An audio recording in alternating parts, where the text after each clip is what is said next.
Gita online classes में आपका स्वागत है। तो कैसे हैं आप लोग? उम्मीद करते हैं अच्छे होंगे। तो चलिए शुरू करते हैं आज का क्लास। क्या पढ़ रहे थे हम लोग? The fundamental unit of life. ठीक है, आज लास्ट क्लास होने वाला है। हम लोग का 2 लेक्चर हो चुका है।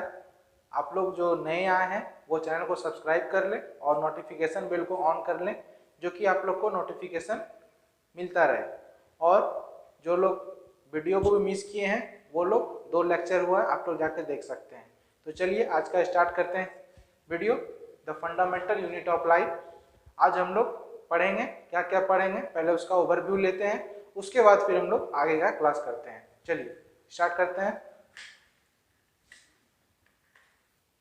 चलिए दोस्तों, पहले हम लोग समरी लेते हैं क्या क्या आज के क्लास में होने वाला है और आज हम लोग क्या क्या पढ़ने वाले हैं। आज हम लोग चैप्टर को फिनिश करने वाले हैं। आज थोड़ा सेशन लंबा होगा तो आप लोग को लास्ट तक बने रहना है और बीच में सेशन को छोड़ के नहीं भागना है। तो चलिए देखते हैं। समरी है, क्या क्या हमको पढ़ना है इसमें। एंडोप्लाज्मिक रेटिकुलम पढ़ना है। फर्स्ट में एंडोप्लाज्मिक रेटिकुलम पढ़ना है, वो क्या होता है, क्या फंक्शन है इसका, वो देखना है।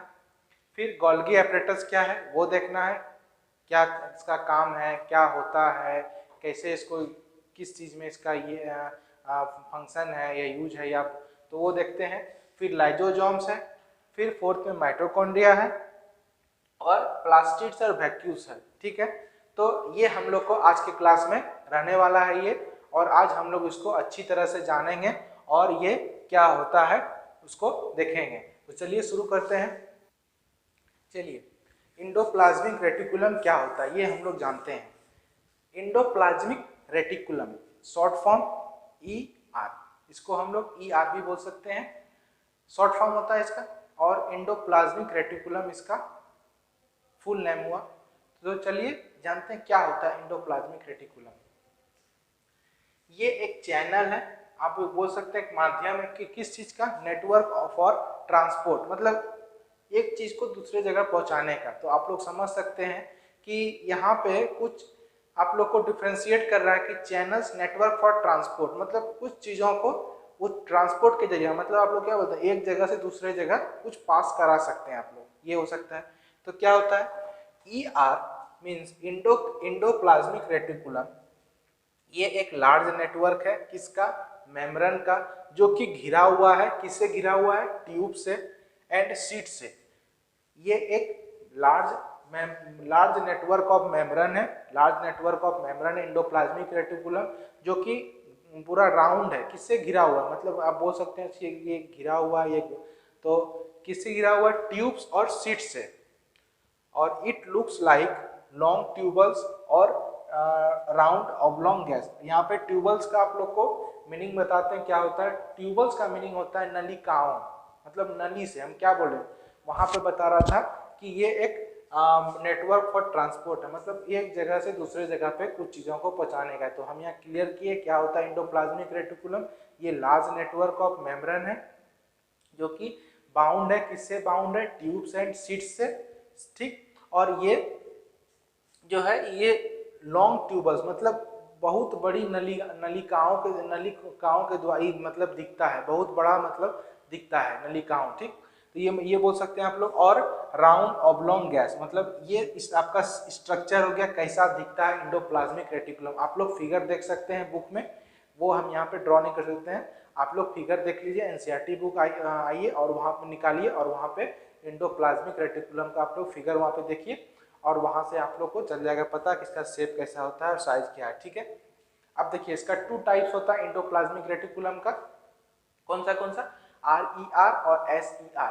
RER का मीन्स क्या हो गया, रफ एंडोप्लाज्मिक रेटिकुलम। ठीक है फ्रेंड्स, क्या हो गया RER का, रफ एंडोप्लाज्मिक रेटिकुलम। और दूसरा होता है SER। SER का क्या हो जाएगा, स्मूथ एंडोप्लाज्मिक रेटिकुलम।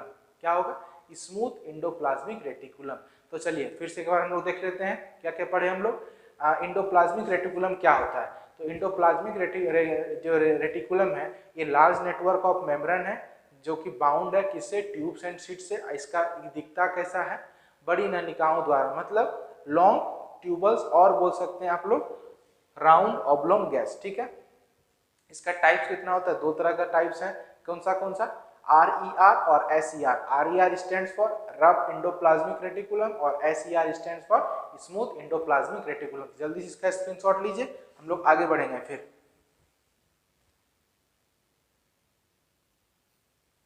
देखिए, अब एंडोप्लाज्मिक रेटिकुलम का ये जो टाइप्स है RER और SER मतलब मीन्स रफ एंडोप्लाज्मिक रेटिकुलम और स्मूथ एंडोप्लाज्मिक रेटिकुलम का, तो इसका फंक्शन क्या है वो हम लोग देखते हैं। चलिए, RER हैज पार्टिकल्स मतलब rough endoplasmic reticulum has particles, इसके पास पार्टिकल्स है, जिसको उसको क्या कहते हैं, पार्टिकल्स जो इसके पास है वो क्या कहलाता है, राइबोसोम्स कहलाता है। क्या कहलाता है, राइबोसोम्स। ठीक, अटैच टू इट्स सरफेस, उसके सरफेस से जुड़ा हुआ रहता है। ठीक है, चिपका हुआ रहता है, बोल सकते हैं इसको। The ribosomes are the sites of protein manufacture. ये जो राइबोसोम है ये प्रोटीन बनाने में इसकी मदद करता है। तो इसका क्या फंक्शन हुआ, ये इसके पास पार्टिकल्स है, उसको हम लोग राइबोसोम्स कहते हैं। और ये राइबोसोम्स जो है वो मदद करता है इसके रफ ER को मदद करता है किस कौन सी बनाने में, प्रोटीन मैन्युफैक्चर करने में। ठीक है, फिर smooth endoplasmic reticulum means SER। The SER helps in the manufacture of fat molecule. ये जो होता है ये मदद करता है किसमें, फैट मॉलिक्यूल बनाने में और लिपिड्स। अब फैट को लिपिड्स भी बोल सकते हैं, वसा जिसको बोलते हैं। इम्पोर्टेंट फॉर सेल फंक्शन, ये सेल फंक्शन के लिए बहुत इंपॉर्टेंट है। सम ऑफ दीज प्रोटीन्स, ये जो कुछ प्रोटीन्स जो हैं और लिपिड्स मतलब ये प्रोटीन और लिपिड्स, ठीक, वो बिल्डिंग करते हैं सेल मेम्ब्रेन को, मतलब मजबूत करते हैं सेल मेम्ब्रेन को, बोल सकते हैं, और ये बनाते हैं। This membrane is known as membrane biogenesis. तो आप इसको भी अच्छा से देख लीजिए, मेम्ब्रेन बायोजेनेसिस करते हैं। ये सब प्रोसेस को हम लोग क्या बोलते हैं, मेम्ब्रेन बायोजेनेसिस। ये SER जो है ये क्या मदद करता है, किस चीज मैन्युफैक्चरिंग में हेल्प करता है। तो आप लोग बोल सकते हैं, कोई आपसे पूछा कि SER का क्या किस चीज में मैन्युफैक्चर में ये काम आता है, तो आप लोग बोल सकते हैं manufacture of lipids and fats. एक ही बात है, फैट्स बोलिए चाहे लिपिड्स बोलिए एक ही चीज होता है वो। ठीक है, तो उसका और इस ये सारा प्रक्रिया जो होता है इस मेम्ब्रेन को हम लोग क्या बोलते हैं, मेम्ब्रेन बायोजेनेसिस। क्या बोलते हैं, मेम्ब्रेन बायोजेनेसिस। चलिए फिर देख लेते हैं, दो टाइप्स होते हैं एंडोप्लाज्मिक रेटिकुलम के, कौन कौन बोलिए, RER SER। RER means rough endoplasmic reticulum और SER means smooth endoplasmic reticulum. RER में पार्टिकल्स होते हैं, उसको हम लोग राइबोसोम्स कहते हैं। और राइबोसोम्स का ये राइबोसोम्स होते हैं वो मदद करते हैं किस चीज में, प्रोटीन मैन्युफैक्चर में। ठीक है, तो वही यहाँ पे लिखा हुआ है RER has particles called ribosome attached to its surface. The ribosomes are the sites of protein manufacture. ठीक है, फिर द SER का क्या काम है, SER मदद करता है क्या बनाने में, मैन्युफैक्चर करने में, फैट्स एंड लिपिड्स। तो SER helps in the manufacture of fat molecules और lipids, important for cell function. ये बहुत ही इंपॉर्टेंट है किसके लिए, सेल फंक्शन के लिए।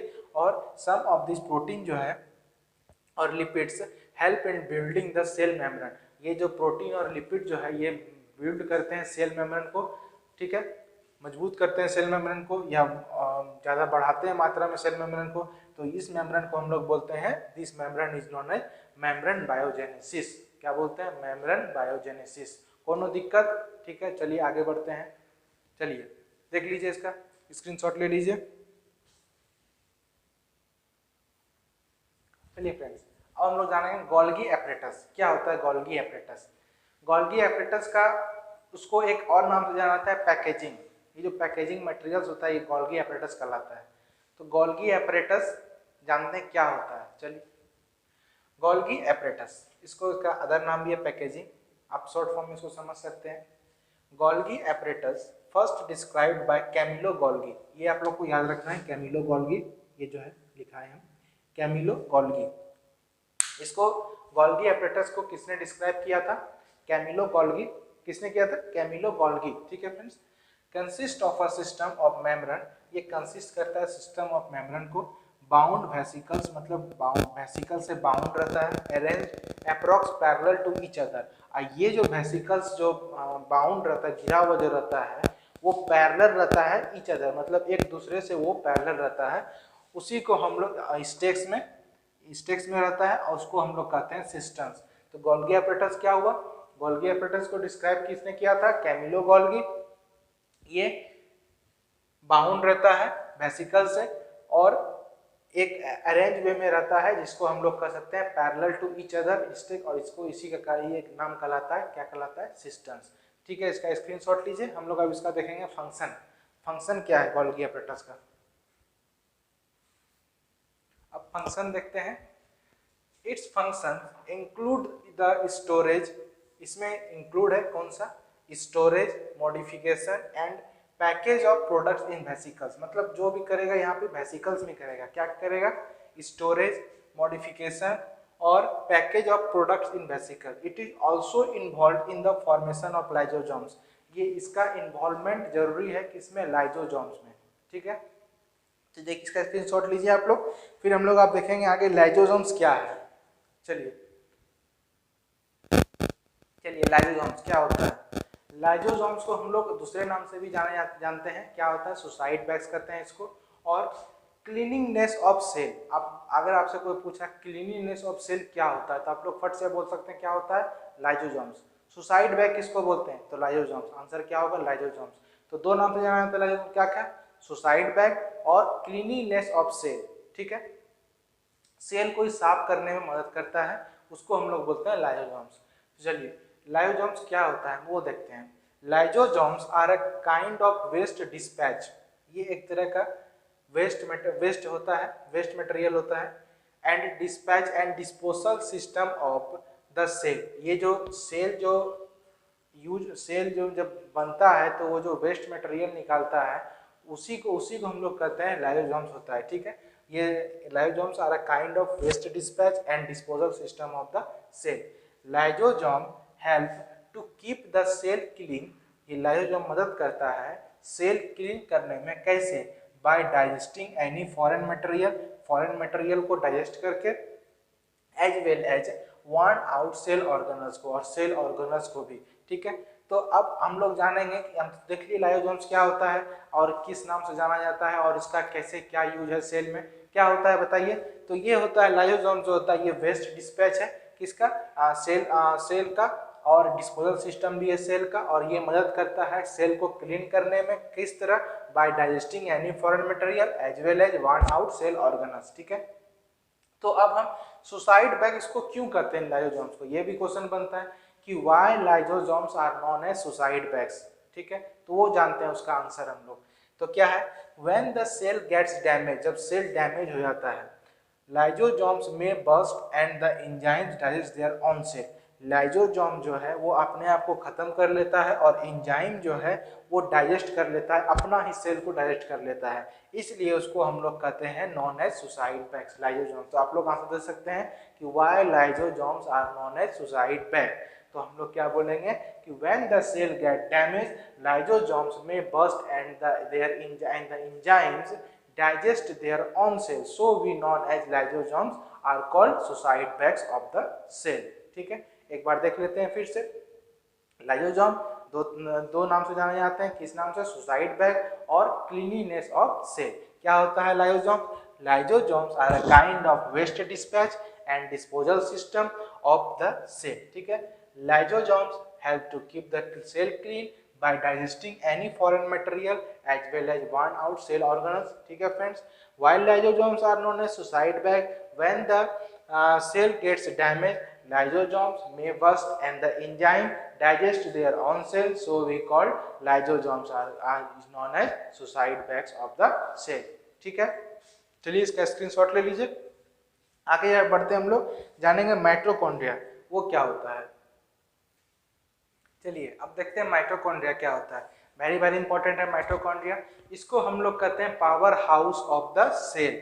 तो आपसे क्वेश्चन को ये राइज करता है कि वो what is called the power house of the cell. तो आप लोग फटाक से दे दीजिएगा कितने सेकंड में?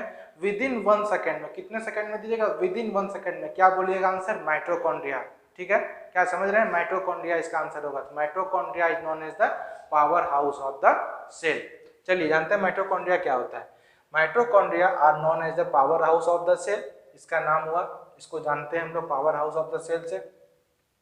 The energy required for various chemical activities, जो एनर्जी जो हम लोग को रिक्वायर्ड होता है केमिकल एक्टिविटीज करने में नीडेड फॉर लाइफ, जो कि हम लोग के लाइफ के लिए ज़रूरत है, वो जो रिलीज होता है, रिलीज बाय, इसको रिलीज कौन करता है, mitochondria in the form of ATP, या और उसको बोल सकते हैं एनर्जी। एनर्जी का नाम है यहाँ पे ATP, in the form of ATP हम लोग बोल सकते हैं। तो एटीपी क्या होता है ये भी जानते हैं हम लोग। पहले देखिए माइटोकॉन्ड्रिया, तो इसका मतलब क्या हुआ कि जो एनर्जी रिक्वायर्ड होता है केमिकल एक्टिविटीज करने में, जो हम लोग के लाइफ के लिए जरूरत है, उसको रिलीज करता है mitochondria in the form of energy which called ATP. ATP का फुल फॉर्म हुआ क्या, adenosine triphosphate. Very very important है, ये एग्जाम में पूछता है full form of ATP, adenosine triphosphate. क्या होगा, एडिनोसाइन ट्राइफॉस्फेट। ठीक है, अब हम लोग जानते हैं, अब तो हम लोग जान गए माइटोकॉन्ड्रिया क्या है और ये इसके एनर्जी को हम लोग क्या बोलते हैं, तो एटीपी होता है। ठीक है, तो इसका नाम क्या, एडिनोसाइन ट्राइफॉस्फेट। ठीक है, वो तो अब हम लोग जानते हैं ये होता क्या, एटीपी। तो यहाँ पे है ATP is known as the energy currency of the cell. ये भी इंपॉर्टेंट क्वेश्चन है कि आप लोग से पूछते हैं अगर कोई कि energy currency of the cell कौन क्या है तो बताइए, तो आप लोग बोल सकते हैं एटीपी। और अगर एटीपी का फुल फॉर्म कोई पूछ दिया तो क्या बोलिएगा, एडिनोसाइन ट्राइफॉस्फेट। ठीक है, तो currency, energy currency of the cell क्या हो गया, ATP. ATP stands for adenosine phosphate. ठीक है, तो एक बार फिर से हम लोग पढ़ लेते हैं। चलिए, माइटोकॉन्ड्रिया, माइटोकॉन्ड्रिया हम लोग क्या बोलते हैं, power house of the cell. ठीक है, mitochondria are known as power house of the cell. जो एनर्जी रिलीज होता है, various energy required for various chemical activities which is needed for our life in the form of energy is released by mitochondria, that energy is ATP which stands for adenosine triphosphate। ठीक है, और adeno molecules और ATP is known as the energy currency of cell। ठीक है, इसका screenshot लीजिए, कोई दिक्कत नहीं हुआ आप लोग को समझने में। चलिए आगे हम लोग बढ़ते हैं। अब हम लोग पढ़ेंगे क्या, प्लास्टिड्स। क्या होता है प्लास्टिड्स, चलिए देखते हैं। चलिए, प्लास्टिड्स, प्लास्टिड्स के बारे में हम लोग जानते हैं। प्लास्टिड जो है सिर्फ ये प्लांट सेल में पाया जाता है, एनिमल सेल में प्लास्टिड्स का नहीं पाया जाता है। Plastids are only present in plant cell. There are two types of plastids, दो तरह के प्लास्टिड्स होते हैं। Coloured plastic present in leaves and flower and fruits. Colour plastid जो होता है वो प्रेजेंट इन लीव्स होता है, फ्लावर में होता है और फ्रूट्स में होता है। ठीक है, plastic containing the pigment, plastic जो है वो पिगमेंट कंटेन करता है क्लोरोफिल का, आर नोन एज क्लोरोप्लास्ट, जिसको हम लोग कहते हैं क्लोरोप्लास्ट। तो क्लोरोप्लास्ट अगर आपसे कोई पूछता है तो क्या होता है, तो आप बोल सकते हैं plastics containing the pigment chlorophyll are known as chloroplast. They are important for the photosynthesis in plant. ये फोटोसिंथेसिस के प्रोसेस में इसका बहुत इंपॉर्टेंट रोल है प्लांट में। ठीक है, तो इसका आप स्क्रीनशॉट ले लीजिए।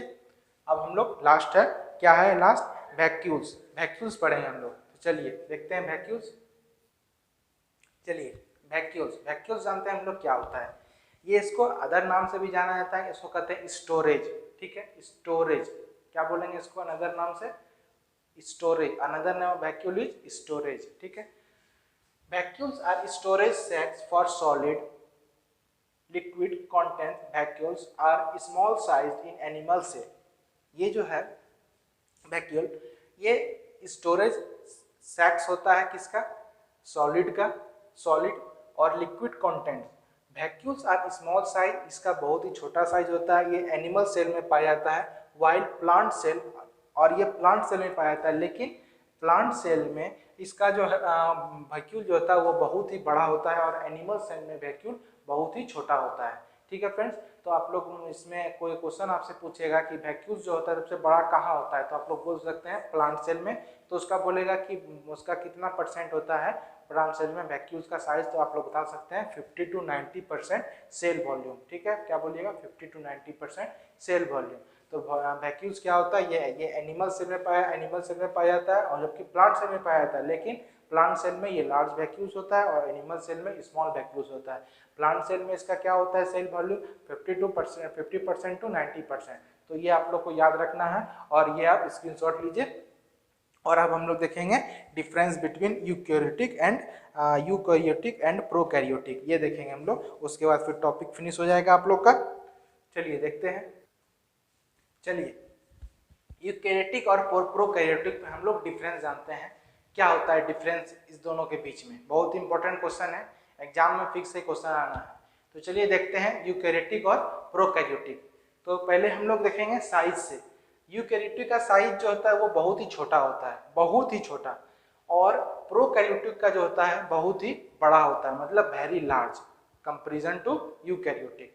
ठीक है, आप लोग चैनल को शेयर नहीं कर रहे हैं, या ज़्यादा शेयर करें चैनल को, अपने दोस्तों को शेयर करें, अपने रिलेटिव में शेयर करें, ठीक है, और चैनल को सब्सक्राइब भी कर लें। तो चलिए देखते हैं second difference, nuclear region not present. Eukaryotic में जो है न्यूक्लियर रीजन वो प्रेजेंट नहीं होता है, मतलब न्यूक्लियस प्रेजेंट नहीं होता है यूकैरियोटिक में।